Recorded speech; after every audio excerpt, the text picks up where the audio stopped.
Folks, I just had a layover in Mexico City this week, and as a flight attendant who was extremely jet lagged and who wanted to avoid all human contact, I thought to myself, you know what I should do right now? I should enjoy one of the world's most overwhelming consumer experiences and go to Costco. So I want to show you what's in a Mexican Costco. Now, thankfully, I was only traveling with hand luggage for this trip because otherwise I would have made some of those Costco impulse purchases that we all fall into, like the Mickey Mouse waffle maker. All of a sudden I was like, I need it. I don't even like waffles. Of course, what made the shopping experience cool was the uniquely Mexican products. Like there was an entire aisle of tequila. One of my favorite things about Costco is the baked goods. And in Mexico, they have these things called conchas, which are like brioche. They also had this thing called a rosca de botanas, which I had to look up. It's a Mexican snack platter, arranged into a ring shape, heavily featuring spicy, tangy, and crunchy treats. They offered me a sample. I was scared and I ran away. So this is probably the biggest revelation of the entire Costco visit in Mexico City.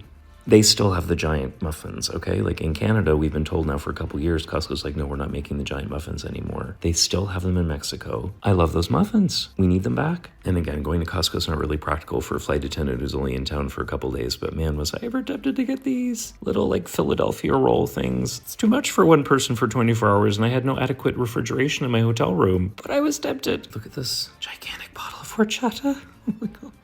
Thankfully, I was able to calm myself down by looking at the objet d'art, which the lady from Costco was sure to point out to me. She said it's not hand-painted, unfortunately. Frosted Flakes sounds so dramatic in Spanish. Sucaritas. Beyond that, can I just take a second to say hats off to the Mexican people and their resilient digestive systems, because basically half of the Costco is tahine products. There are tahine kits for cocktails. They're those little bags of fruit for your morning smoothie, but with chili powder. There are savory snacks with tahine, and of course dried fruit with this spicy pickled sauce. But then it all made sense when I found out you could also buy antacids and anti-diarrhea medication in bulk. So they've thought of everything. So anyhow, that was my quick little tour of a Mexican Costco. Lots of fun. Mexico City is one of my favorite layovers. What did I get in the end? I only got one of the giant boxes of Costco cookies, which I smuggled back into Germany. This will last me like 2 months. And I got some of the candies with chili powder on them, which I love. I'm getting over food poisoning. I'm not sure this is really what my gut wants right now, but wish me luck. Anyhow, I got a Costco membership this year through my mom in Canada, and I will now get to visit more of the Costco stores all over the world when I have my work trip. So stay tuned. Maybe I'll post more videos like this. Until next time, take care.